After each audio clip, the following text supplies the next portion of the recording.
का। और महाराज कहे एमएलए एमपी ये सारी पृथ्वी के राजा भी बन जा वो भी कुछ नहीं, और इंद्र का राज बहुत श्रेष्ठ है, असंख्य गुना सुख है। यहां सारी पृथ्वी के राजा को जो सुख होता है उससे संख्य गुना सुख और इंद्र जी को होता है।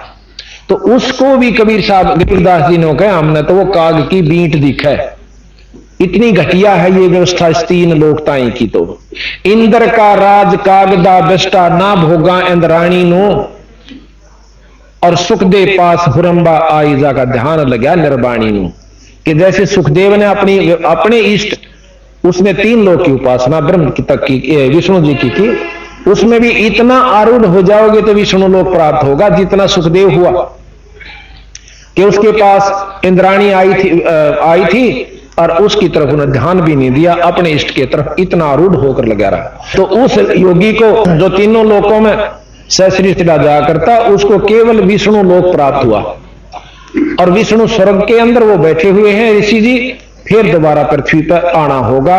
और फिर उसी प्रकार अपना सुखदेव ने अपनी पिछली आप बीती बताई थी एक बार कि मैंने असंख्यों जन्म भोग लिए थे इस लक 84 में।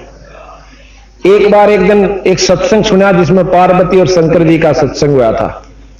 उस सत्संग को सुनकर मैं तोते के अंडे में, और वो भी गला हुआ था, मेरी उम्र खत्म हो चुकी थी, फिर 84 के चक्कर में जाना था। उस सत्संग की वजह से, उन प्रवचनों की वजह से मेरा वो अंडा प्रफुल्लित हुआ और दोबारा मैं तोते के रूप में उसमें बन गया, जीव रूप में। और फिर मैं उस शरीर को छोड़ करके वेद की पत्नी के गर्भ में चला गया। जमाई ली थी वेद व्यास की पत्नी ने, और उसकी गर्भ में चला गया, और फिर वेद व्यास का मैं पुत्र कहा। लेकिन उस मंत्र के, उस नाम के सुन लेने से मेरे शरीर में अमरत्व प्राप्त हुआ।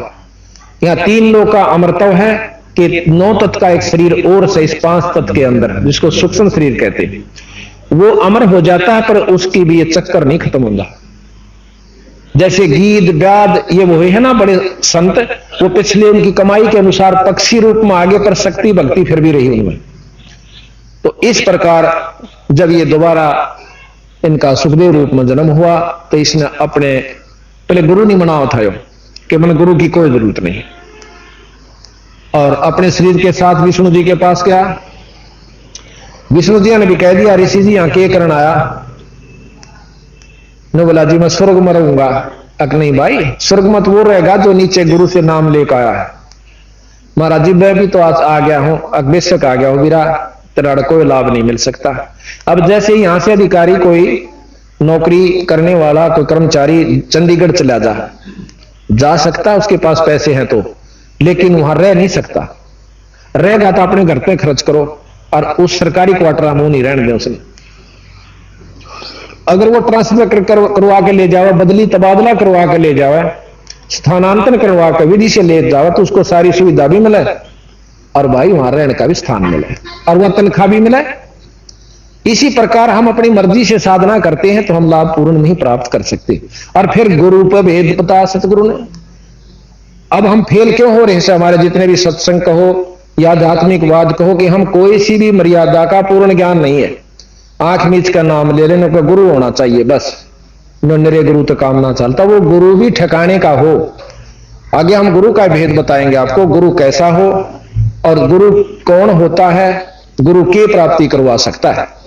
तो गौर उस पर सुखदेव जी ने अपनी आप बीती बताई कि एक बार मैं गधा हो गया, गधा की जो नहीं भोग रहा था, ज्यादा काम लिया मेरे मालिक ने, अंधा हो गया। अंधा हो जाने से मालिक ने भी छोड़ दिया, तो फिर मैं चलता चलता एक गहरे खड्डे में गिर जाता हूं। नाला सा था, रास्ता था आने जाने वालों का, गांव से 3-4 किलोमीटर की दूरी पर मैं पड़ा हुआ था। मैंने विचार किया कि कोई भक्त आत्मा आवेगा, मैंने काट देगा, इसमें निकाल देगा, लेकिन किसी ने निकाला नहीं। इक्का दुक्का आवे वो ये विचार करके चला जावा कि मेरे पता निकले नहीं, और मेरे ऊपर पांव और टेक के पूरी बना दिया, परली पार हो जाए। कहते हैं मैं 7 दिन भुगत कर वहां अपना शरीर त्यागा, अन्न पानी ना मिलने की वजह से। और फिर वो दिन मुझे याद आवस कि एक बार भी जरा सी भूल कर दी तो ये लक 84 फिर खड़ी से तैयार। उस भय के मारे मैं 24 घंटे परमात्मा को याद रखता हूं, अपनी साधना में रहता हूं। तो इस प्रकार सतगुरु कबीर साहब ने बताया कि जट कुंडल ऊपर आसन है सतगुरु की सैल सुनो भाई। इस शंकर भगवान का एक जटा कुंडली धाम है। आज आपने देखा होगा ना, शंकर भगवान का चित्र दिखाएंगे जिसमें तो गंगा काट रखी है। ये आपने देख रहे हो कि इसमें शंकर भगवान के चित्र में गंगा जी बार आ रही है, जटामत है। ये कबीर साहब महाराज कहते हैं ये कति भूल भुलैया से न बेरा को नहीं चित्र बनावनिया ने और शास्त्र विद्यों ने ये चित्र देखा भगवान शंकर जी का, और इसमें से जटा, स्किन की जटा से गंगा निकलती हुई आपने दर्शन करे। ये गलत है। कबीर साहब ने बताया कि एक जटा कुंडली नाम का एक तीर्थ है ऊपर कैलाश पर्वत पे, शिव के धाम में, शिव के लोक में। जिस प्रकार यहां भाखड़ा डैम बना हुआ ना, वहां आपने किसी ने देखा हो, हम देख के आए थे। बहुत पर्वतों के बीच में इतना चारों तरफ से बहुत पानी उसमें भरा हुआ है, और कहते हैं अगर वो डैम टूट जावे तो सारे हिंदुस्तान पे 10-10 फुट पानी खड़ा हो जाए, इतना उसमें पानी जमा है। अब भैया से कहने का कि हमने इन शास्त्रों को सुना जरूर पर नो नहीं समझा, इसमें कह के रखा है। एक जटा कुंडली नाम का एक ऐसा वहां पर बहुत बड़ा सरोवर है, और उसमें सतलोक से आकर गंगा पड़ी है। जब ये ऊपर से आई तो गंगा निरंजन लोक में आई सतलोक से, और फिर निरंजन से आगे आई ब्रह्मा के लोक में। इसका इतना तेज बहाव था कि उसने उसमें शंकर जी ने उस जटा कुंडली में रखा, और 6 महीने में वो जटा कुंडली भरकर पूरी हुई। फिर वो भरने के बाद ऊपर से पानी चला, वो नीचे आकर के कहते हैं पर्वत पर हिमालय की इधर पड़ा, जहां पर फिर पर्वतों के नीचे से आकर के वो गौमुख के रूप में निकली। अब यहां हम दिखाते हैं कि शंकर भगवान अपनी जटा में 6 महीने रोक ली।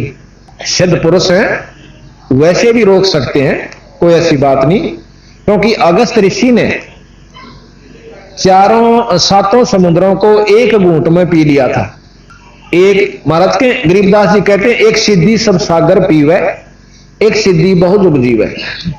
एक सिद्धियां हैं ये, पर आत्म कल्याण नहीं है। तो यहां महाराज कहते हैं जट कुंडल ऊपर आसन है सतगुरु की सैल सुनो भाई। ये जट कुंडल सबसे ऊंचे स्थान पर है, बहुत कठिन स्थान जगह पर है।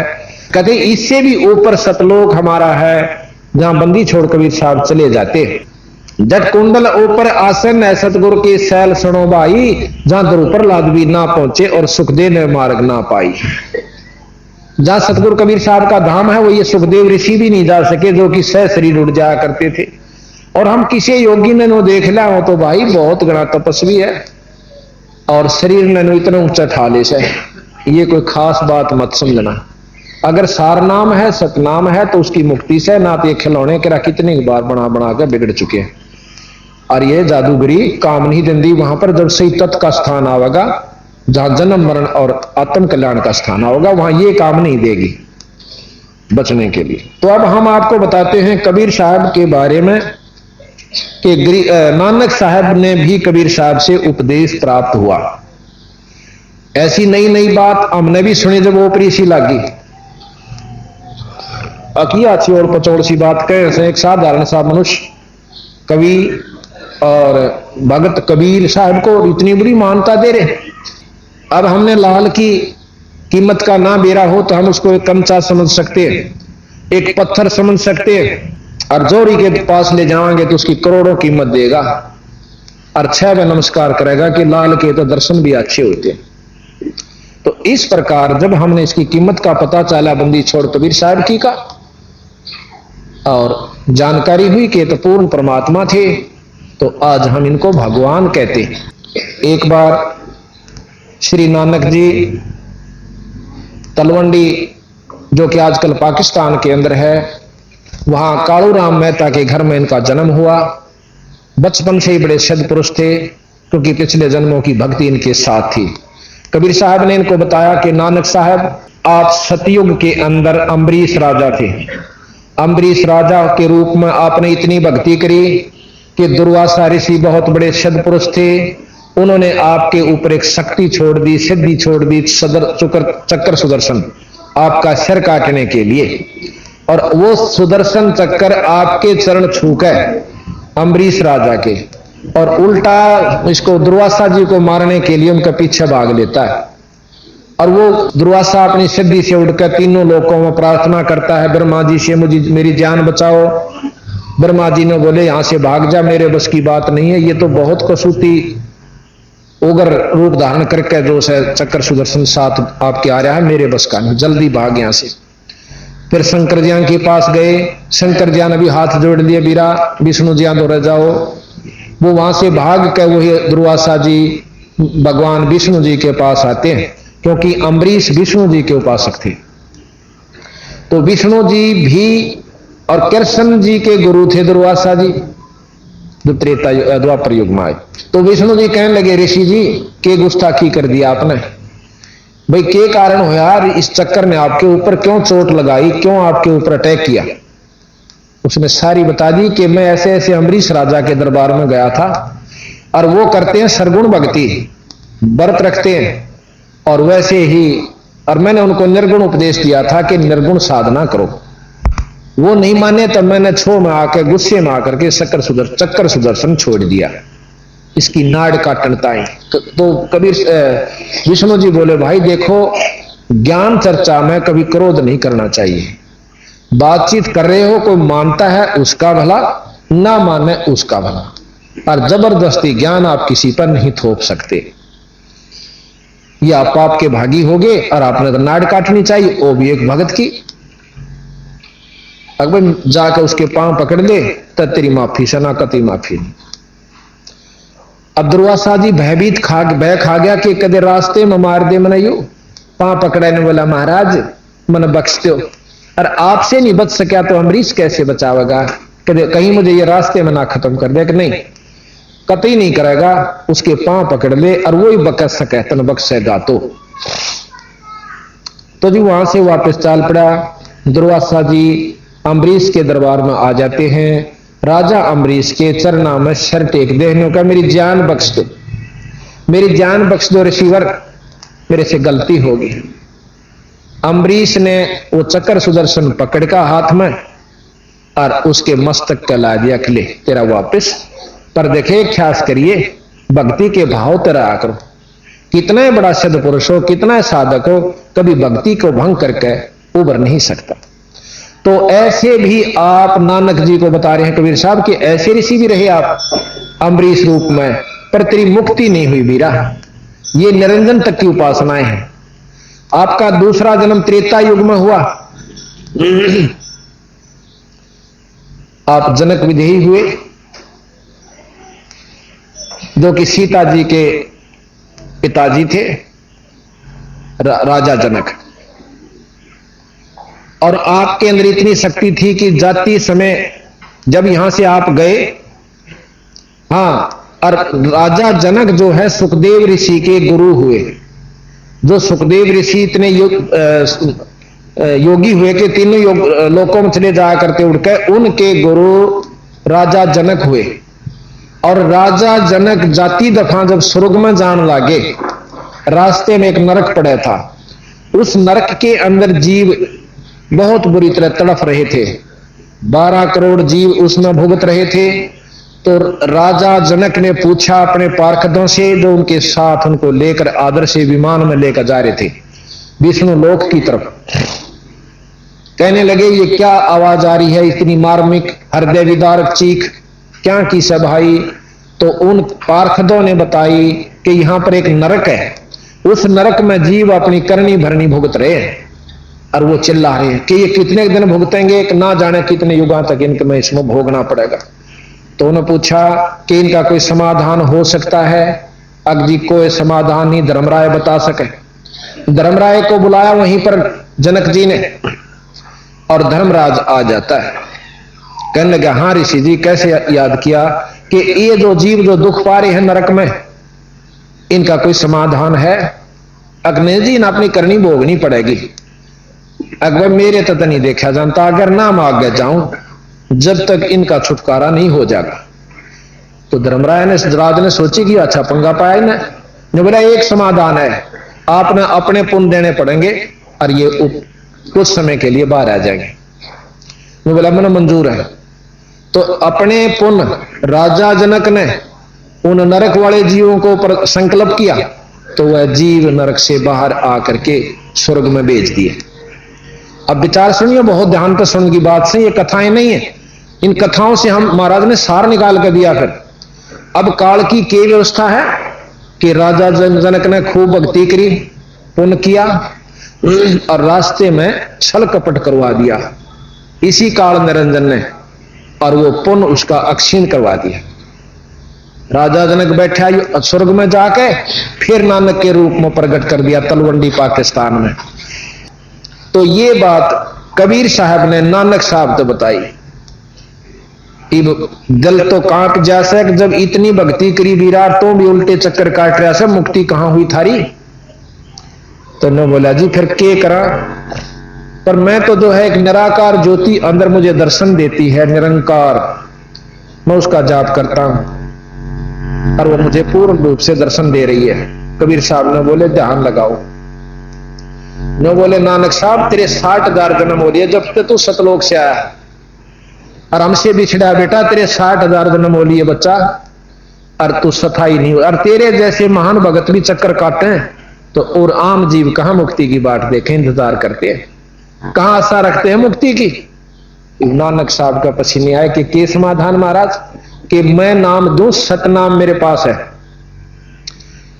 और जब तेरी मुक्ति हो, काशी में रहता हूं जुलाया सुबाई, काशी के अंदर किसी ने पूछ लिए कभी तेरा दिल करे तो आ जाए, पर तू निरंकार की जो उपासना करता है, अब ध्यान लगा, वो ज्योत और वेद भी आखिरी परमात्मा की प्राप्ति उस ज्योति के दर्शन बताते हैं। प्रकाश में तेजो में परमात्मा सहस्रार कमल दल में है। सहस्रार कमल दल का मतलब 1000 कमलों वाला, 1000 पंखड़ियों वाला वो स्थान जहां पर 1000 ज्योतियां न्यारी न्यारी चमक रही हैं, उसको आखिरी धाम और निरंजन धाम, चौथी मुक्ति वो योगी प्राप्त करते हैं जब सहस्रार कमल में पहुंच जाते हैं। सहस्रार कमल में ज्योत नजर आती है, उस ज्योत को देखकर ये भगतजन अपनी आत्मा को प्रसन्न तथा मुक्त समझ लेते हैं। कबीर साहब ने बोले ध्यान लगाओ, ध्यान लगा तो ऊपर पहुंचे, सारा कुछ दिखाकर निरंजन का लोक, विष्णु का लोक, शंकर जी का लोक, गणेश जी का लोक, सब लोग दिखाए और फिर अपने लोक में निरंजन का लोक दिखाया। उसके बाद इस अंड ब्रह्मांड को पार करके अपने लोक में ले गए, सतलोक में। वहां जाकर के कबीर साहब आसन पर, सतपुरुष अपने आसन पर बैठे हुए और कबीर साहब चंवर करते हैं। अब नानक साहब के अंदर विक्षेप आता है कि रब तो ये होना जड़ा नीचे थल्ले बैठा है, ये उत्ते जो खड़ा है कबीर, ये तो इसका कोई अनुचर होना, कोई सेवक होगा। इतनी बात मन में आई थी। कबीर साहब तो वहां बैठ जाते हैं सतपुरुष के आसन पर और सतपुरुष खड़े हो जाते हैं और कबीर साहब पर ऐसे चंवर करते हैं। फिर इतने में विचार कर ही रहा था कि ये क्या हुआ। इतनी देर में कबीर साहब के अंदर वो सतपुरुष समा जाते हैं और केवल कबीर साहब रह जाते हैं। और फिर वहां से उसकी सूरत को, नानक साहब की जो आत्मा थी उसको नीचे शरीर में भेज दिया। भाई इतना देख कर नानक साहब के बहुत कसक हुई कि तूने तो पूर्ण परमात्मा रब को और अपनी अज्ञानता के कारण खो दिया, और जब ईब का दर्शन हो जाए तो मैं उसको उनके चरण कमल पकड़ के और बहुत याचना करूंगा। फिर याद आता है कि वो खुद बता के गए कि मैं काशी में रहता हूं। तो नानक साहब इतने आत्म विभोर हो जाते हैं, इतना मद नशा चढ़ जाता है परमात्मा की उस सच्ची लगन का, कि कहते हैं वाहे गुरु सतनाम, वाहे गुरु सतनाम, कि वो गुरु जो मैंने ऊपर देखा अपनी सूरत द्वारा उस लोक में, सतलोक की जो झलमल ज्योति देखी, तो ये दूसरे लोकों की जो रोशनी है वो उससे बहुत फीकी नजर आई। जैसे जीरो का बल्लभ भी ना रोशनी हो अंधेरे में वो बहुत काम कर देवा है। 60 का जब वाट का बल्लभ चसेगा तो जीरे वाला चश्बर जरूर रहा है, पर उसके ज्योति का रोशनी का महत्व नहीं रहता। इसी प्रकार मरकरी बल्ब के सामने 60 वाला भी कुछ काम नहीं करता, पर जग जरूर रहा है। उससे ऊपर जब सूर्य निकल आता है तो वो सब बल्ब काम नहीं करते और चांदना केवल सूर्य का ही प्रकाश उनके सामने बहुत ज्यादा होता। इसी प्रकार जब सतलोक रोशनी प्रकाश सब लोकों में है, अब ये ध्यान से सुनते जाइए, जो 7 दिन इस बात को सुनेंगे वो आखिरी दिन के निचोड़ को पूर्ण रूप से पकड़ पाओगा। प्रकाश हर ईष्ट का है, हर देव का है। हम केवल प्रकाश को देख करके अपनी आत्मा की सफलता तथा कल्याण समझ लेते हैं, ये कबीर साहब ने बताया गलत है। अंधेरे में एक मच्छर या तीतली या जुगनू पतंग देख लेते हैं कि 0 का बल्ब चस गया, उसके चारों तरफ मंडराते हैं। 60 का जब चस जाता है तो उस 0 के छोड़ के 60 वाले पर चले जाते हैं, और जब और ज्यादा बड़ा तेज चस जाता है उसको भी छोड़कर वहां चले जाते हैं। सबसे पहले उन्होंने 0 वाले बल्ब को भी सत्य माना था, क्योंकि अंधेरे में वही काफी था। जब उनको मेरा पता चला कि एक और रोशनी है तो उसको त्याग कर वहां पहुंच जाते हैं। इसी प्रकार हमने अभी तक रोशनी सुनी जरूर है, शास्त्रों में भी सुनी है। महात्मा बुद्ध की आखिरी उपलब्धि ये है कि मैंने एक रोशनी देखी, उसके बाद उसमें कोई ज्ञान नहीं कि कौन सी रोशनी देखी, उस रोशनी कहां तक की थी। ये कबीर साहब बताओ कि किस रोशनी का उपलब्धि उन्होंने हुई। तो बात यह है कि हमने शास्त्रों को सुना जरूर, महापुरुषों की वाणियां भी सुनी, उनकी उपलब्धियां भी देखी पढ़ी, परंतु जब बंदी छोड़ते मिलाई तो 0 और 60 था इस प्रकार के बल्लभ, यानी उनकी इस प्रकार वैरायटीज मिली, उनके न्यारे न्यारे ऐसे ऐसे उनमें अंतर था। तो वहां से वो इतना आत्मविभोर हो गया कि वाहे गुरु सतनाम, वाहे गुरु श्री सतनाम श्री वाहे गुरु। अब वही गुरु मिला जो मेरे सामने मैंने कह के गया था कि मैं सतनाम दूं तो मेरा छुटकारा हो, ना तो मैंने सुन लिया। 2 जन्म तो मेरे ऐसे हुए जो कि आम व्यक्ति के नहीं हो सकते। राजा अम्बरीश के रूप में और जनक विदेही के रूप में नानक जी का जन्म पूर्व जन्म था। अब वहां से नानक जी चल पड़ते हैं और काशी पहुंचते हैं, कबीर साहब से नाम लेते हैं। कबीर साहब से नाम लेने के बाद उनकी मुक्ति हुई। अब ये बात आप विचार करियो और आपको शास्त्र प्रमाणित देंगे, हम वैसे नहीं कहेंगे। और अपने आप 2-4 बार सुन लेने से अंतःकरण में यह बात जमा हो जाएगी, क्योंकि हमने और ज्ञान भी तो शास्त्रों से ही अपने अंतःकरण में जमाया है, या किसी से कहने सुनने में ही उसको सत्य मानना होगा। कोई अपना ज्ञान तो आपके पास नहीं है। रामकृष्ण भगवान विष्णु को हमने परमात्मा की संज्ञा में उनकी लीलाएं सुनकर, उनके करामात देखकर परमात्मा की संज्ञा मान ली, मैं लिया उनको। और इसी प्रकार जो है, जब आप कबीर साहब की महिमा सुनोगे तो आप अपने आप फैसला अपने मन को आप पर दे देगा, आपका कहने की आवश्यकता नहीं पड़ेगी। तो कहते नानक साहब वहां पहुंचते हैं और नाम लिया, जब नानक साहब का छुटकारा। अब गरीबदास जी अपनी वाणी में प्रमाण देते हैं कि झांकी वेख कबीर की नानक कीती वाह, और वो सखा का गल पड़ी कौन छुटावता। झांकी किसे कहते हैं? 26 जनवरी के ऊपर आप नारे नारे राज्यों की अपनी अपनी उस राज्य में जो भी अति उत्तम व्यवस्था होती है, बहुत सुंदर सुजित उसको सज्जित करके सुसज्जित करके दिखाया जाता है। और उन झांकी, उसको झांकी कहते हैं, झलक कहते हैं। और जो सबसे अच्छी झांकी होती है उसको पसंद करके इनाम दिया जाता है। इस प्रकार विष्णु लोक की झांकी भी नानक साहब को कबीर साहब ने दिखाई। शंकर लोक जी की भी, शंकर जी के लोक की भी झांकी दिखाई, और ब्रह्मा के लोक की झांकी दिखाई, गणेश जी के लोक की दिखाई, और सब लोग दिखा के माता और निरंजन ब्रह्म तक की दिखा करके अपने पूर्ण ब्रह्म की तरफ वो ले गए। तो वो जो झांकी देखी, वो पूर्ण ब्रह्म का नजारा जब देखा तो फिर वह ज्योति जैसे 0 के बल्लभ को सत मान रखा था, 60 का चसने के बाद, प्रज्वलित हो जाने के बाद वह अच्छी नहीं लगी, वहां उसके सौता अट्रैक्शन हो जाता। यह बस की बात नहीं है। आज हमारा मुख्यमंत्री से मेल हो और एक प्रधानमंत्री का नुमाइंदा मिल जाती, सा बौड़ा कोई नहीं सके, पाछे न रह जाएगा। तो जब तक हमने जहां तक ज्ञान है उतना अवश्य, परंतु जब पूर्ण लाभ का ज्ञान होगा कि सच्चे ये जो संत है, ये परमात्मा हमें ये लाभ दे सकता है, तो हम उसकी तरफ स्वतः अट्रैक्ट हो जाएंगे, कहने की आवश्यकता नहीं पड़ेगी। अब नानक साहब के बारे में आपको वर्णन देते हैं थोड़ा सा, फिर ध्यान सुनिए। और फिर बालाजी, उनके मर्दाना जी दो शिष्य थे, उनकी भी वाणी इसमें लिखी हुई है कि उनसे प्रश्न उत्तर हुए हैं कि अंगद राय जी ने पूछा था कि आप तो गुरुजियों के साथ रहते थे, कोई खास बात बताओ। फिर उन्हें बता रखी है, अभी आपको सुनाएंगे। तो नानक साहब ने, महाराज कहते हैं, झांकी वे कबीर की नानक कीती वाह, और वो सिखा के गड़पड़ी इब कौन छुटावे था।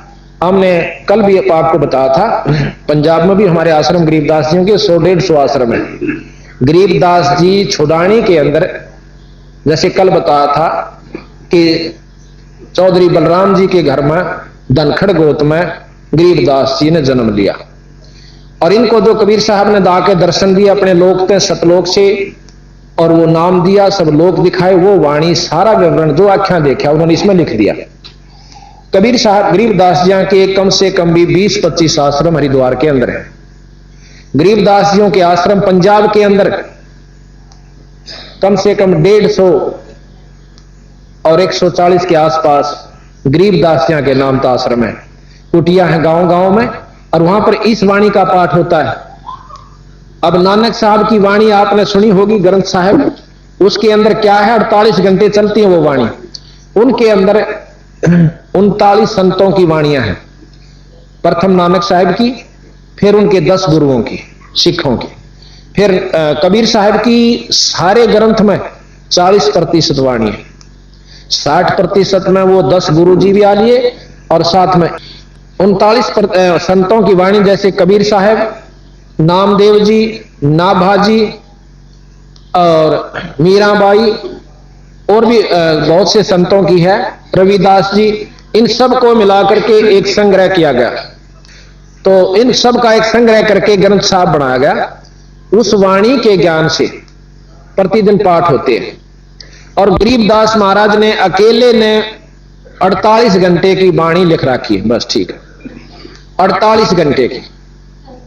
उसी ग्रंथ के बराबर अकेले महाराज गरीबदास जी की वाणी है, जिसमें ज्यों का तो वर्णन 4 वेद, 6 शास्त्र, 18 पुराण, 11 उपनिषद, महाभारत, गीता, भागवत, रामायण और मुसलमान धर्म, ये हमें कहां तक लाभ देते हैं, और फिर अपनी बताई कि भाई इस पर काम नहीं चलता।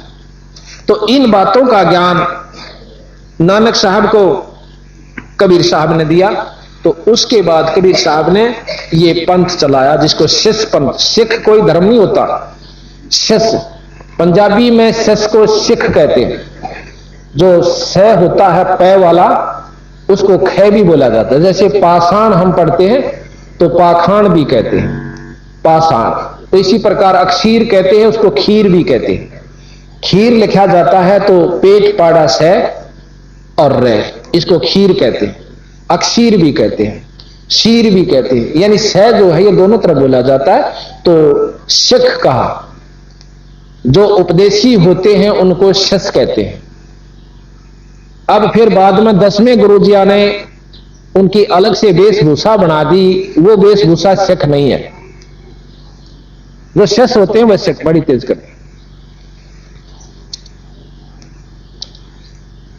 अब आप ध्यान से सुनिए। श्री नानक जी युगों युगों से निरंजन की भक्ति करते आ रहे थे। निरंजन के बारे में आपको बताएंगे कल।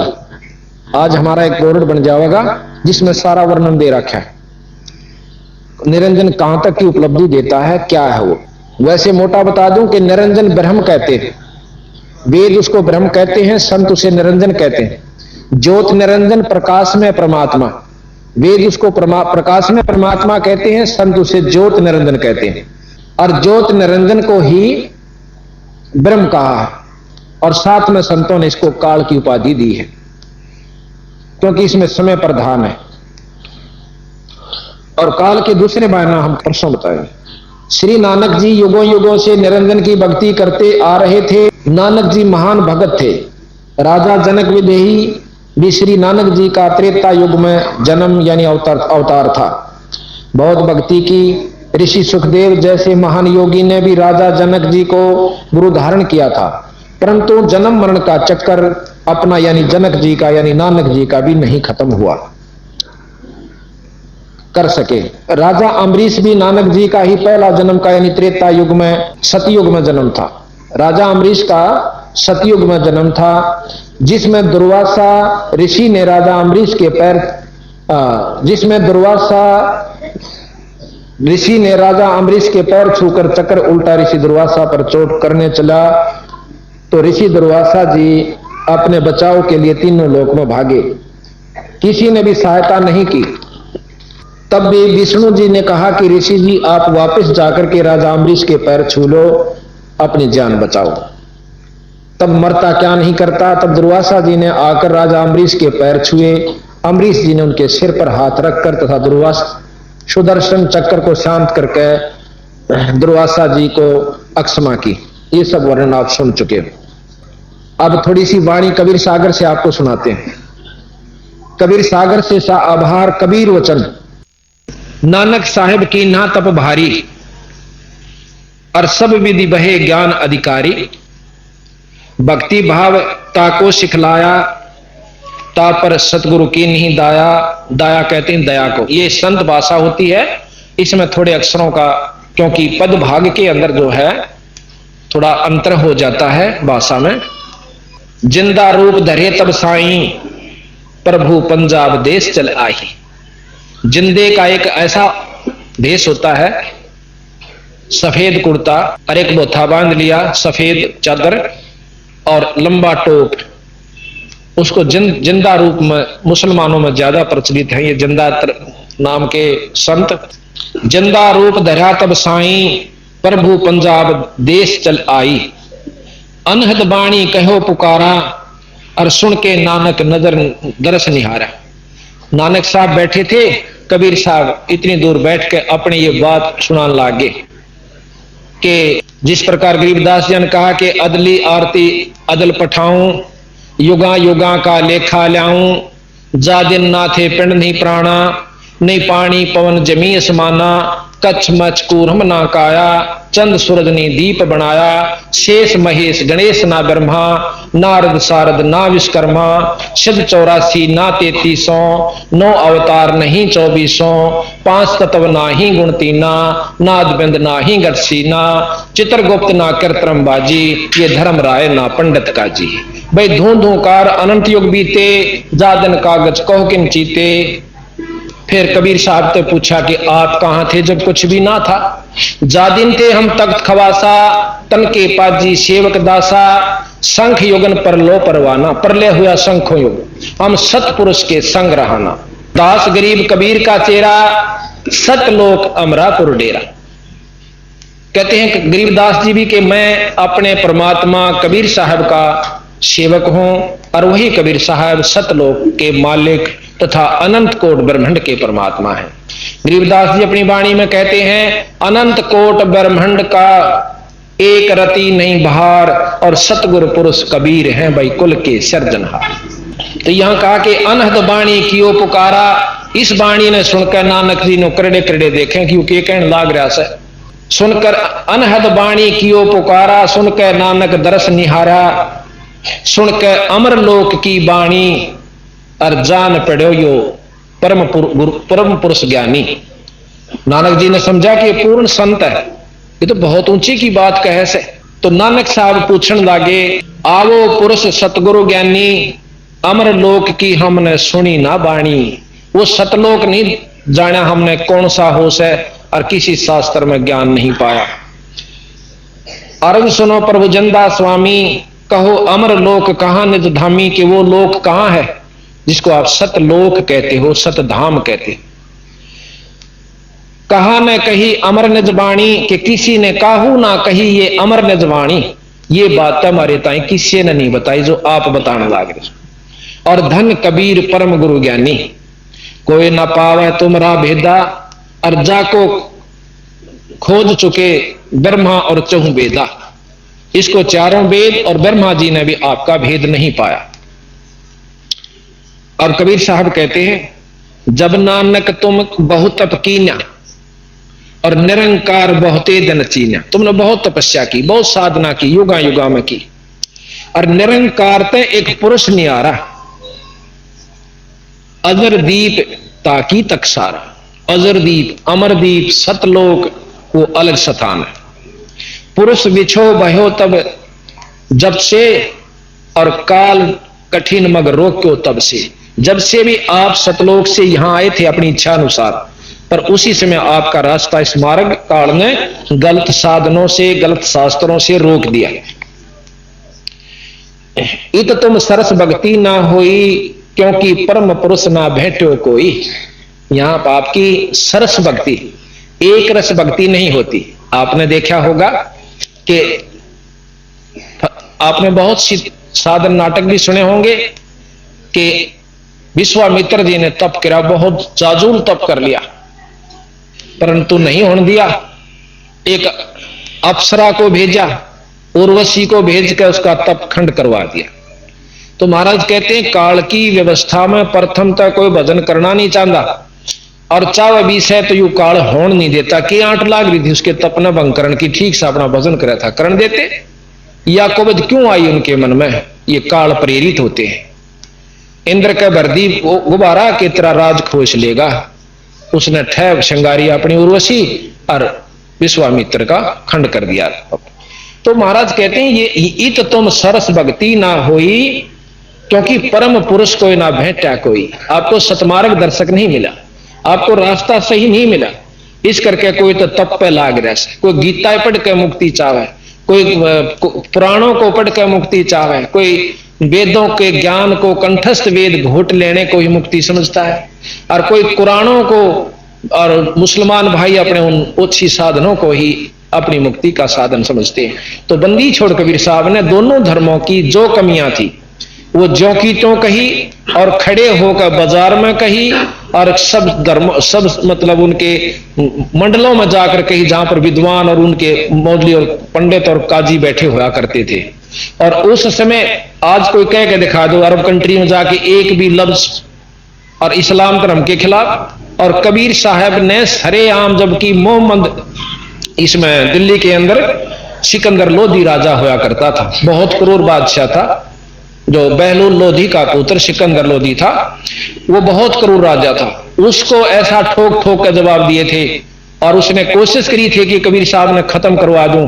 उनकी परीक्षा लेनी चाहिए थी कि तू भगवान है? कहा मैं अल्लाह हूं, मैं खुदा हूं। कबीर साहब ने कहा, एक गऊ मंगा ली, हजारों आदमियों के सामने रुआ काट दी, वह गाबन थी, मां और बच्चे के 4 टुकड़े हुए। उन्होंने बोला अल्लाह में यह गुण होता है कि इसको जीवित कर सकता है? कबीर साहब ने बोले मेरा अल्लाह का यही गुण नहीं होता कि किसी मुर्दे ने जीवित कर दे, अल्लाह के और भी बहुत गुण होते हैं, केवल एक ही सिद्धि से भी आप अल्लाह मत स्वीकार करना, पर इसने जीवित जरूर कर दूंगा। कबीर साहब ने 2 चुटकी मारी थी, 2 थाप उस बच्चा कर गऊ का, दोनों उसी समय जुड़ जाती है, और ला के बाछड़ा दूध ठोक दी, दूध की देग ठोक दी। बोल बंदी छोड़ महाराज की जय। ये तो 600 साल पहले का इतिहास है कि देखो नहीं सोचे गपोड़ मार रखे होंगे यार। जिसका नहीं यकीन हो उसकी अपनी बुद्धि वहीं तक काम करती है। परमात्मा में ये गुण है जो वो कर सकता है। तो सिकंदर लोधी ने पांव पकड़ लिए दिल्ली के बादशाह ने, अरने बोले आप अल्लाह की जात हो, परवरदिगार हो, मुझे बख्श दो। पालकी में बिठाकर उनके घर छोड़ कर आया था। ऐसे ऐसे चमत्कार आपको आगे बहुत कुछ बताएंगे, जिससे आपको प्रमाणित करके दिखावांगे कि कबीर साहब परमात्मा है। तो यहां के तब तक हमसे बिछड़े भाई और 60,000 जन्म तू पाई। नानक साहब आपके 60,000 जन्म हो लिए जब तक तू सतलोक से आया है। दर दर जन्म भक्ति भल की नहा, और फिर काल निरंजन चक्कर दीना। तने बहुत भक्ति करी, जितनी बार भी आप यहां पर आए बहुत भक्ति करके गए, और फिर भी आपको जन्म मरण के चक्कर तय काल ने नहीं बचन दिया। ये व्यवस्था से इस ब्रह्मताएं की कि कोई जीव मुक्त नहीं हो सकता। कुछ समय स्वर्ग में बिठा दिया जाता है। स्वर्ग की परिभाषा आपको कल बताई थी। अपनी की हुई पूंजी ने शिमला खाया हुआ 10,000 रुपया ने, वो खत्म होंगे उल्टा है, फिर आ जा, फिर आड़ा मंड जा, फिर खाया हुआ 2 महीने गर्मियां में। ये इतना सुख स्वर्ग में है। यही कबीर साहब बताते हैं। गरीबदास जी महाराज कहते हैं ये रहट का कुआ लोई, रहट तले भरिया ऊपर खाली, नीचा भरिया ऊपर खाली, और यागड़ बंदा है सब कोई। 88 और 33 करोड़ी देव, यानी 88,000 से 33 करोड़ देवता, और सभी बंधे निरंजन की डोरी, नो रेट की डोरी का बांध रखे। काटे जाओ चक्कर, नीचा आओ भक्ति करो, ऊपर जाकर स्वर्ग में खाओ, फिर चक्कर काटो, फिर गधे बनो और कुत्ते बनो, 184 भी भोगो। क्योंकि गीता जी का श्रेष्ठतम ज्ञान है यहां पर कि जिसे कर्म जीव करेगा भोगे सरेगा। अब भाई बुरे भी होते हैं अच्छे भी होते हैं, बंदी छोड़ कहते हैं कि हमारी शरण माए पाछा आपने पिछले कर्मा पर आपके यहां पर क्रॉस कर दिया जाएगा, खत्म कर देंगे। कई भाई यहां ऐतराज करते हैं कि फिर तो परमात्मा न्यायी हो गया। न्यायी नहीं, वो न्यायी है। अब जैसे आपने देखा होगा कि ऐसा कभी नहीं हो सकता कि आदमी मानस मार दे और उसने माफ कर दे, खूब कर दिए जाते, यहां भी कर दिए जाते। आपने उग्रवादी सुने होंगे जिन्होंने कई कई आदमी मारने का प्रमाण दिया और सरकार ने कानून तैयार कर दिया कि पिछले थारे जो कसूर से सब माफ, पर आगे मत करियो भाई। और आज प्रमाणित है, एक फूलन देवी डाकू थी, उसके ऊपर भी यही कानून लागू हुआ था। तो बात यह से कहने का कि हम जितनी जानते हैं उससे आगे स्वीकार करने को हमारी बुद्धि तैयार नहीं होती। इस परमात्मा में वो शक्ति है बंदी छोड़ में कि हमारे पिछले पाप कर्मों को खत्म कर देगी। जिस प्रकार कोई लोग हो ही नहीं सकते तो उन्हें इतना ज्ञान है और हो ही नहीं सकते, फिर भक्ति की क्या आवश्यकता रहेगी। जैसे पहले फसल में घास हो जाया करता, नुड़ान का रंधे इतने नुड़ा देते, फिर उसके बाद घास नहीं कटा करता। अब एक ऐसी दवाई चला दी कि उस घास ने खत्म कर देती है पर फसल को नुकसान नहीं करती थी। तो वह पहले भी दवाई पर पहले खोज नहीं पाए। इसी प्रकार ये नाम शुरू से है पर अब इसकी प्रचलित हो गया तो अब यूं काम कर रहा है जैसे वह दवाई फसल में कर रही है। तुम बड़ भगत भव सागर आवा तो और जीव की कौन चलावा। कबीर साहब ने बोले नानक जी तेरे कैसे भगत भी यहां चक्कर काटन लाग रहे, तो आम जीव थोड़ी सी भक्ति थे कहां जाएगा बेचारा। निरंकार सब सृष्टि भुलावा, अब तुम करी भक्ति तो लौट क्यों आया। इस निरंकार ने, इस ब्रह्म ने, निराकार शक्ति ने इस सारे जीवों को बुला रखा है। और आपने इतनी अच्छी भक्ति करी फिर वापस क्यों आ गया। जब आप अमरीश रूप में गए अपने आप को न सोच के गए थे मैं मुक्त हो गया। नानक जनक देही के रूप में गए जब भी आप न सोच के गए थे मेरी बन गई मुक्ति। अरे नानक जी बन का आगे अगला जन्म तेरा नानक जी सा भी बहुत नहीं रहेगा, ये सच्ची सोच लेना। और अपनी शक्ति से वो पिछला सारी बैक रील उनको दिखाई तो नानक जी के पसीने आए। अब देखो सच्चा भगत पाछे नहीं रहा करता। अभिमान मानक मैं ज्ञानी मैं ऐसे या थोड़े दिन की चाल लगी। महाराज कहते हैं चुंडित मुंडित सब पकड़ लिए। गरीबदास जी कैसे चुंडित बड़ी जटा लठाली रखा ली और कति घोट ऊपर सारा मुंडा लिया, इसे मुंडित कहते हैं। चुंडित मुंडित सब पकड़ लिए इन तय जमकिंग कर ना डरता, अर्थात इन पाखंडों से वह भक्ति नहीं बनती और भक्ति नहीं बनेगी तो यम के दूत जूता पीटेंगे। इनसे जम किंकर नहीं डरता। नानक साहब फिर कहते हैं धन पुरुष तुम यह पद भाखी, यह पद अमर गुप्त कहां राखी। कि ये तो बहुत गजब बात थी, यह गुप्त रहेगी थी आज तक। जब लग हम तुमको नहीं पावा अगम अपार भरम फैलावा, कहो गोसाई हम ते ज्ञाना परम पुरुष हम तुमको जाना। धन जिंदा प्रभु पुरुष पुराना और बिरले जन तुमको पहचाना। नानक साहब कहते हैं कोई बिरला ही आपको पहचान सके। हम तो उन तरह जी हाँ के तीर काट कर ठह मारा दस्ता ने और उसने भगवान स्वीकार कर लेंगे। और इन्होंने वो काम करके दिखाए जो कृष्ण और भी फेल हो गए थे, उस काम पर नहीं हुआ। जगन्नाथ का मंदिर ये प्रमाणित है, भगवान विष्णु जी के अवतार थे बुद्ध, और बौद्ध के जो अवतार गया उसने कहा था, एक राजा था इंद्रदमन, सपने में उसको दर्शन दिए, वो उसका उपासक था कृष्ण जी का, कि मेरा मंदिर जगन्नाथ में बनवा दे। अब राजा ने वही आज्ञा मान के अपने इष्ट की और जगन्नाथ के मंदिर की स्थापना करवा दी। पूरा मंदिर बहुत पैसे सुजित, बहुत अच्छी ढंग से सुंदर ढंग से उसको बहुत पैसा लगाकर सुसज्जित करके उसको बनवा दिया। समंदर की लहर आई, उस मंदिर को जड़ से उखाड़ के ईंट भी नहीं पाई। उसने फिर दोबारा बनवाया, 4-5 बार मंदिर बनवाया गया, पर समुद्र ने यही काम किया। आखिर में राजा जो से हताश होकर बैठ जाता है। कबीर साहब जाते हैं कि राजा वो मंदिर बनवा ले। मैंने हाँ रखी है कृष्ण जी से कि मैं तेरा मंदिर बनवा दूंगा। तो राजा इंद्रदमन हाथ जोड़ ले, ने बोला जी ना, मैं तो अपना खजाना भी बर्बाद कर चुका हूं, अब समुद्र बन नहीं देता स्वामी जी, बनाना जरूर दो। अब भाई समुद्र को मैं नहीं आने दूंगा। पर कहां विश्वास हो, एक धोती कुर्ते वाला छोटा एक आम व्यक्ति और कृष्ण जी इतनी महान शक्ति यूं कैसे बनवा दे। पर ने बोला बस ये 2 जोड़े हाथ, आप अपना रोटी खाओ, भोजन पाओ और आराम करो। कबीर साहब ने बोले बात सुन दे भाई, मंदिर बनवावा ना तो वहां मिलूंगा काशी में, और आज ये जुलाहे के घर में मेरा जन्म से, और ऐसे ऐसे मैं तो बोला भाई ठीक से।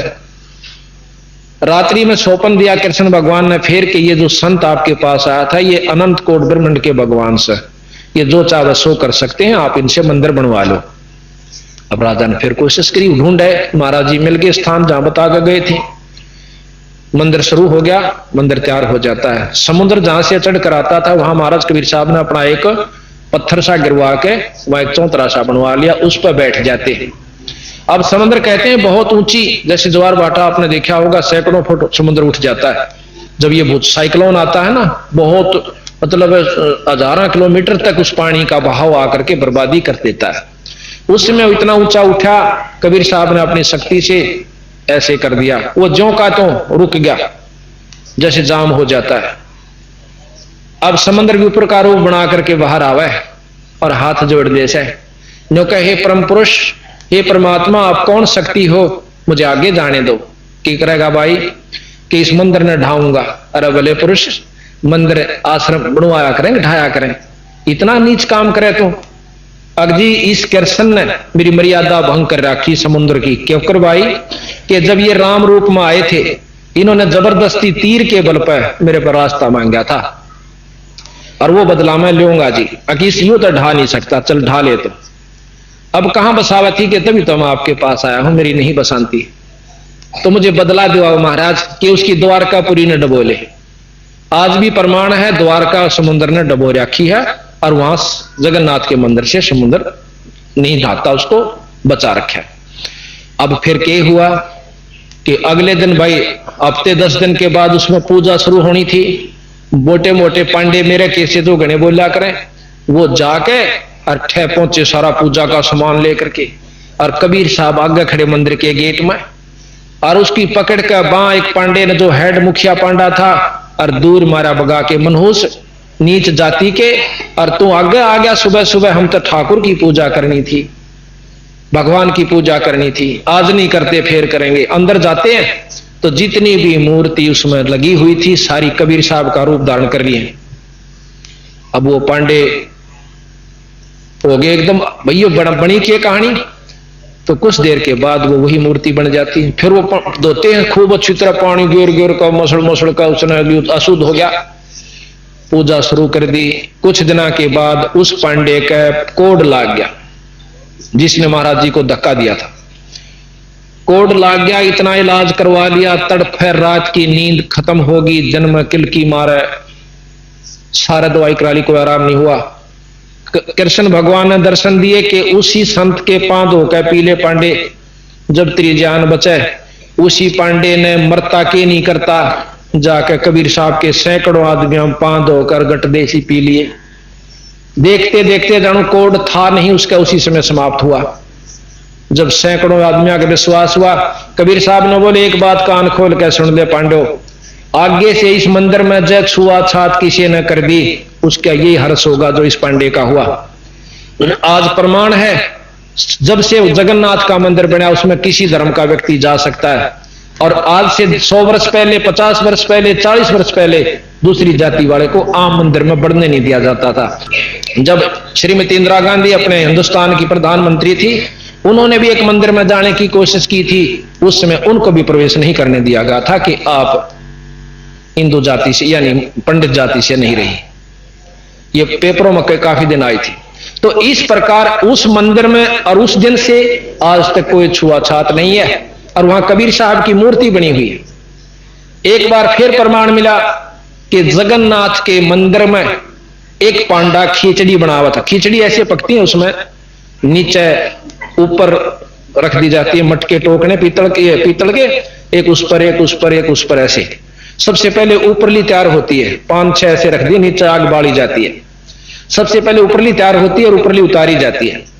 एक दिन कबीर साहब सिकंदर लोधी के उसमें बैठे हुए थे, उसके राज्य मतलब सिंहासन में, मतलब उसके दरबार में, सिकंदर लोधी के दरबार में कबीर साहब रविदास जी दोनों बैठे हुए।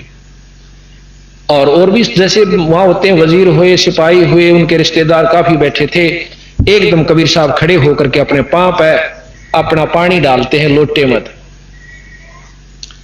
तो सब कहने लगे महाराज क्या हो गया, क्या लग गया पैर के? अगने कुछ नहीं लगा। जगन्नाथ के मंदिर में एक पांडे का पांव जड़े था, खिचड़ी पड़ गई उसके ऊपर, तो मटका उतर के पड़ के और उसने बुझाऊ सुना, बेचारा मर जाता हो जड़ के, इतनी तेज आंख थी उसकी। अब शेख तकी जो सिकंदर लोधी का धार्मिक गुरु था वो एकदम हंसा। अब देखो जी मूर्ख की बात कैसे, पानी गिरा पांव पे और बुझे पांडे का पांव, इसका पता करवाओ। उसी समय 2 ऊंट सवार भेजे। कबीर साहब ने नाम बता दिया कि इस नाम का पांडा और ये समय ये तिथि, वो समय तिथि समय सारा नोट करके वो चाल पड़े। वहां जानते वो पांडा पूछा कौन है? मैं सु भाई। कि तेरे पांव पे कोई खिचड़ी पड़ गई थी, यानी मटका फूट के पड़ा था? कहां? किसने बताया? कबीर साहब ने। कौन कबीर? कि काशी में रहने वाले बंदी छोड़ कबीर। कि वो यहां कैसे आए? कि वो तो रोज आते हैं एक बार दर्शन यहां पर, सब काशी के सभी ने पूछ लो, एक बार सबको दर्शन देगा जहां से आवे किसी बार रूप में। और वो कहां थे? कि यहां खड़े थे मेरे साथ में और पानी ले रहे थे, जैसे बर्फ का होया करे, शीतल हेम पानी जल, और उसमें गिर दिया तो मेरा पांव बुझा। पूरी पता लिख के वो ऊंट सवारों ने, दूतों ने दस्तक करवा लिए, 20 आदमियों के और अंगूठे लवाए, साथ में पांडे का नाम लिखा और वह बात ज्यों की त्यों। ये बंदी छोड़ कबीर साहब की महिमा आप सुनोगे जब आपको ज्ञान होगा। तो अब नानक साहब के बारे में चल रही है। बहे दयाल परस्परम गुरु ज्ञानी और कहो गहो पान परवाना पानी, भली बही तुम हमको पावा। जब ये काशी में पहुंच गए, ऊपर की सारी झलक देख जाग के तो काशी में पहुंच जाते हैं। जब का वर्णन है कि बहे दयाल पुरुष गुरु ज्ञानी, फिर बंदी छोड़ प्रसन्न हो गए नानक साहब पे कि चोखा तने यह बात पहचान ली, मेरे को पहचान लिया। बहे दयाल पुरुष गुरु ज्ञानी और गहो पान परवाना पानी, वाणी के तुम मेरा ये नाम लो। भली बही तुम हमको पावा और ये सकलो पंथ काल को ध्यावा। ये जितने भी पंथ साधना है ये सब काल की उपासना कर रहे हैं। काल निरंजन समय के अनुसार जहां पर नष्ट होते हैं उसको काल का राज कहते हैं, और एक ऐसा स्थान है जहां पर काल समय कुछ नहीं है। तुम इन तय अब बहे नियारा, भाई फेर जन्म ना हो है तुम्हारा। अब तुम इस काल से अलग होगे, अब दोबारा तुम्हारा जन्म नहीं होगा। ये कबीर साहब नानक साहब को कह रहे। बली सुरत तुम हमको चिन्हा और अमर मंत्र ले हम तुमको दीना। अब ये अमर मंत्र दे दिया मैंने आपको, इस नाम का जाप करा करी। सस्वम वेद कही हम कही निज वाणी और परम पुरुष गत तुम बखानी। अब 4 वेद आपने सुने होंगे, यजुर्वेद, यजुर श्याम अथर्वण और ऋग्वेद, और 5वां वेद सस्वम वेद है, सर्वस्वम वेद जो संतों के पास है। उस वेद का जब 5वें का ज्ञान होता है तब हमें इन 4 वेदों से ऊपर की जानकारी होती है। ऐसा कहा कि सर्वस्वम वेद कही निज वाणी और परम पुरुष गति बहुत बखानी। नानक वचन धन पुरुष ज्ञानी करतारा, जीव काज प्रगटे संसारा। धन करता तुम बंदी छोड़ा, ज्ञान तुम्हारा महाबल जोरा। कि तुम्हारे ज्ञान में बहुत शक्ति है, यथार्थता है और आपका ज्ञान सबसे उचित है। दिया नाम गुरु किया उबारा और नानक अमर लोक पगधारा। अब यहां नानक साहब अपनी वाणी कहते हैं, वाह वाह कबीर गुरु पूरा है, वाह वाह कबीर गुरु पूरा है, वाह वाह कबीर गुरु पूरा है, वाह वाह कबीर गुरु पूरा है। पूरे गुरु की मैं बल जावा, पूरे गुरु की मैं बल जावा। जाका सकल जहूरा है, जाका सकल जहूर। वाह वाह कबीर गुरु पूरा है, वाह वाह कबीर गुरु पूरा है। अधर दुलीचे पड़े गुरुवन के, अधर दुलीचे पड़े गुरुवन के। शिव ब्रह्मा जा सोरा है, शिव ब्रह्मा जा सोरा है, वाह वाह कबीर गुरपुरा, वाह वाह कबीर गुरपुरा है। श्वेत ध्वजा फर के गुरुआ की, श्वेत ध्वजा फर के गुरुआ की, बाजे अनहद तूरा है, बाजे अनहद तूरा, वाह वाह कबीर गुरपुरा है, वाह वाह कबीर। पूर्ण कबीर सकल घट व्यापै, पूर्ण कबीर सकल घट व्यापै, हरदम हाल हजूरा है भाई, हरदम हाल हजूरा है, वाह वाह कबीर गुरपुरा है, वाह वाह पूरा है। नाम कबीर जप बड़ भागी, नाम कबीर जप बड़ भागी, नानक चरण का धूरा है, नानक चरण का धूरा, वाह वाह कबीर गुरपुरा है, वाह वाह कबीर गुरपुरा। इस प्रकार अब हम प्रमाणित आपको कबीर नाम की महिमा वेदा अनुसार बताएं। यजुर्वेद में कबीर साहब की महिमा गाई गई है, जिसका भाष्य भाषा स्वामी दयानंद जी ने किया है। प्रथम भाग यजुर्वेद के, इसको ध्यान से लेना, ये पढ़ा जावे, इतना नजदीक लेंस कर लेना।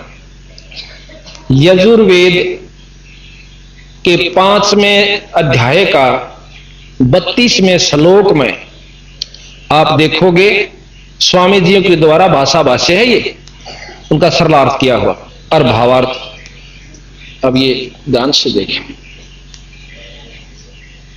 स्वामी जियों का सत्यार्थ प्रकाश भी हम आपको बताएंगे, दिखाएंगे।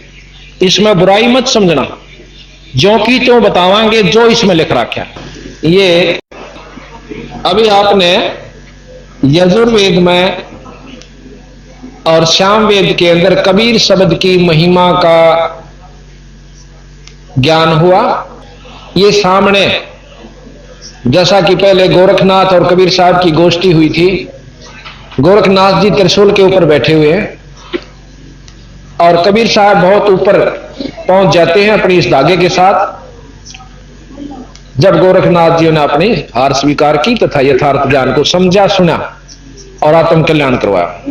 दूसरे रूप में पहले उसे एक मछली के रूप में वार्ता हुई थी कबीर साहब तथा गोरखनाथ जियों की। गोरखनाथ जी ने अपनी सिद्धि अजमानी चाहिए थी कबीर साहब के साथ, कि ये नहीं जानते होंगे। कबीर साहब से कहने लगे कि मैं एक सिद्धि अपनी दिखाऊंगा, आप मुझे पहचानना। जल के अंदर मछली बन गए थे, मछली का रूप धारण कर लिया, कहने लगे मुझे ढूंढ लेना। कबीर साहब ने उनकी पकड़ कर मुंडी बाहर काट दिया, जैसे भी आपने मछली रूप देखी। और फिर कबीर साहब को गोरखनाथ जी कहने लगे मैं आपको ढूंढूंगा, आप भी अपनी सिद्धि दिखाइए। कबीर साहब कहते थे कि सिद्धि की आड़ अनजान व्यक्ति लिया करें, बाकी आप मुझे ढूंढ नहीं सकते, 4 वेद नहीं ढूंढ सकते, आप तो क्या ढूंढोगे। महाराज पानी में पानी मिल जाते हैं, कहते यह भी एक सिद्धि होती है। एक सिद्धि 5 तत्व नीरम, एक सिद्धि ऐसी होती है जो 5 तत्व नीर हो जाते हैं, पानी बन जाता है। यह बहुत बिरले साधु को उपलब्ध होती है, बहुत ही बिरले को। तो इस प्रकार कबीर साहब ने गोरखनाथ जी को समझाया। अभी आपने नानक साहब के बारे में जानकारी हुई थी कि उन्होंने कबीर के नाम कबीर जपै बड़ भागी, नानक चरण का अधूरा है। तो कबीर नाम की महिमा आपने वेद में देखी, यजुर्वेद में 5वें अध्याय के 32वें श्लोक का, जो का तो अब टीवी के ऊपर आपके सामने आया था। इसमें आप पढ़िएगा, देखिएगा कि कभी स्वामी दयानंद जी कहते हैं कि वो परमात्मा जिससे सारी सृष्टि चेतन है। अभी मैं आपको पढ़ के भी सुनाता हूं।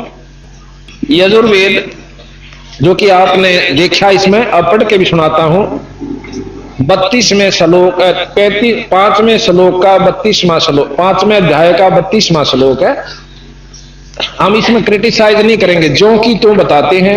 यही हमारे कबीर साहब गरीबदास जी ने किया कि जो की तो बात उन्होंने बताई, कोई अपनी तरफ से नहीं मिलाई। अब यह संस्कृत तो अपना आंदी नहीं पढ़ांगे तो कहें गलत शब्द पढ़ी। हम इनका सरलार्थ कर रखा स्वामी जी ने वो बताया कि हे जगदीश्वर, जिस कारण आप कांतिमान हैं, खोटे चनन वाले जीवों के शत्रु व क्रांत परजय हैं, बंधन के शत्रु यानी बंध छुड़ाने, बंधन के शत्रु कहो, बंधन न काटनिया हम बंदी छोड़ के, तार बंधन के शत्रु व तारा आदि तंतुओं के विस्तार करने वाले, यानी सब इनके आप